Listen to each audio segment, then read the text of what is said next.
Hello বন্ধুরা, তোমরা সবাই কেমন আছো?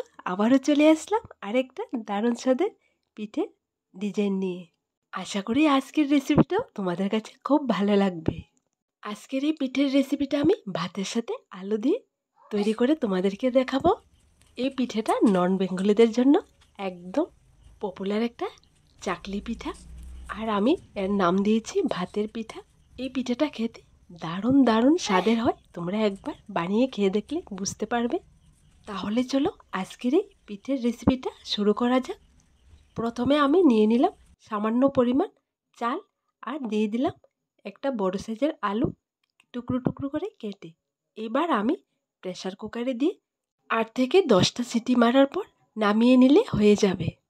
আলু আর চাল আমি 10টা সিটি মারার পর নামিয়ে নিলাম। দেখো আলুটা একদমই গলে গেছে।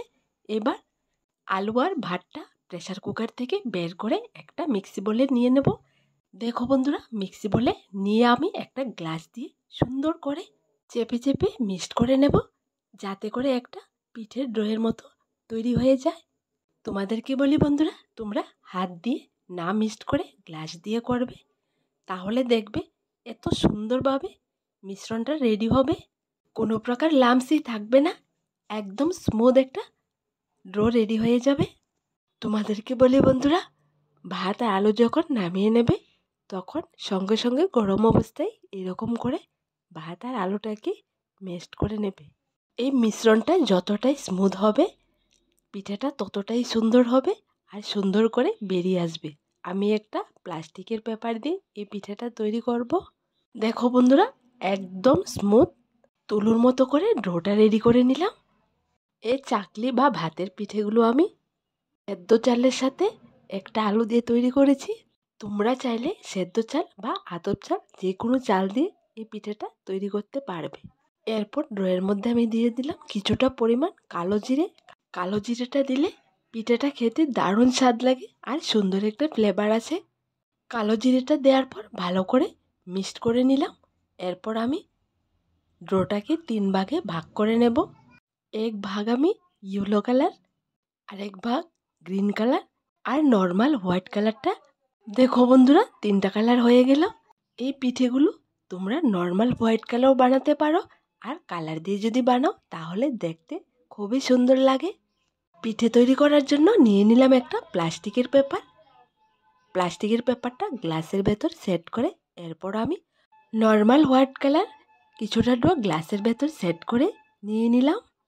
আমি যেরকম প্লাস্টিকের পেপার দিয়ে সিরিঞ্জ পিঠা বানিয়েছিলাম, একটু চিকন করে এই পিঠেগুলো যখন বানাবে প্লাস্টিকের পেপারটা একটু মোটা করে কাটবে, তাহলে দেখবে পিঠেগুলো খুবই সুন্দর হবে। দেখো বন্ধুরা, ডোটা আমি সুন্দর করে প্লাস্টিকের পেপারের ভেতর সেট করে নিয়ে নিলাম।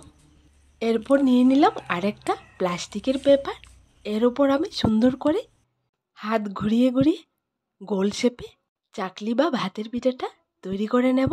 একদম সহজে তোমরা করে নিতে পারবে। তোমাদেরকে বারবার বলছি, ভাত আর আলুর মিশ্রণটা যতটাই স্মুথ হবে পিঠাটা তত সুন্দর হবে, আর তেলের মধ্যে যখন ভাজবে তখন অনেকটাই ফুলবে আর একদম নরম মুচমুচে হবে।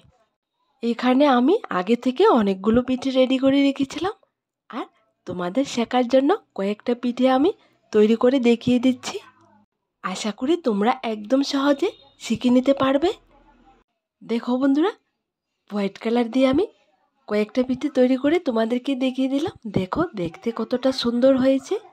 আমি যখন আলু আর ভাতটা রান্না করেছিলাম তখন আমি স্বাদ মতন লবণ দিয়ে রান্না করেছি। তোমরা অবশ্যই লবণটা দিয়ে ভাত আর আলুটা রান্না করবে, না হয় পিঠেটা স্বাদ লাগবে না।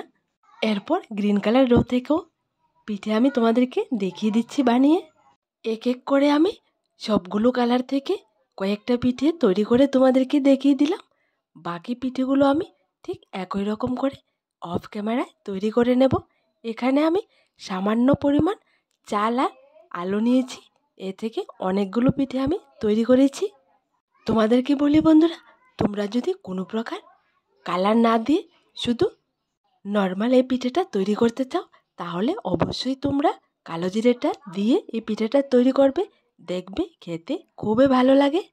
দেখতে সুন্দরের জন্য এখানে আমি কালার অ্যাড করেছি। সবগুলো পিঠে বানানো হয়ে গেলে পিঠেগুলোকে আমি হালকা স্টিম করে নেব একদম অল্প সময়ের জন্য। তোমাদেরকে বলি, তোমরা যদি পিঠেটা স্টিম করে বানাও তাহলে দেখবি পিঠেটা যখন শুকাবে একদমই ভাঙবে না, সুন্দর থাকবে। আর যদি না স্টিম করো তাহলে পিঠেগুলো ভেঙে যাবে। দেখো এখানে স্টিম করার জন্য আমি চুলোতে বসিয়ে দিলাম একটা স্টিমার, এর ভেতর পিঠেগুলো সেট করে বসিয়ে স্টিম করে নিলাম। সবগুলো পিঠে আমি স্টিম করে নিলাম। স্টিম করার পর পেপার থেকে ছাড়িয়ে চালনিতে নিয়ে নিলাম। এবার আমি শুকানোর জন্য পিঠেগুলো রৌদ্রতে দিয়ে দেব। আজকের এই ভাতের পিঠেটা তোমাদের কাছে কেমন লাগলো ছোট্ট একটা কমেন্টে লিখে জানাবে। দেখো বন্ধুরা, রৌদ্রতে দিয়ে আমি উল্টিয়ে পাল্টিয়ে পিঠেগুলো শুকিয়ে নিলাম। দেখো কতটা সুন্দর হয়েছে, একদম একটা পিঠেও নষ্ট হয়নি, ভাঙেনি। এই পিঠেগুলো একটু মোটা সাইজের, তাই তোমাদেরকে বলি উল্টিয়ে পাল্টিয়ে সুন্দর করে শুকাবে যাতে করে একদম ভালো করে শুকিয়ে যায়, না হয় যখন তেলের মধ্যে ভাজবে ফুলবে না। এই সহজ ভাতের পিঠের রেসিপিটা তোমরা একবার ঘরেতে ট্রাই করে দেখবে। আর আমার এই ছোট্ট চ্যানেলটাকে লাইক, শেয়ার, সাবস্ক্রাইব করে পাশে থাকা বেল বাটনটি অবশ্যই ক্লিক করে রাখবে, যাতে করে আমার দেওয়া নতুন নতুন রেসিপিগুলো সবার প্রথমে তোমাদের কাছে পৌঁছায়।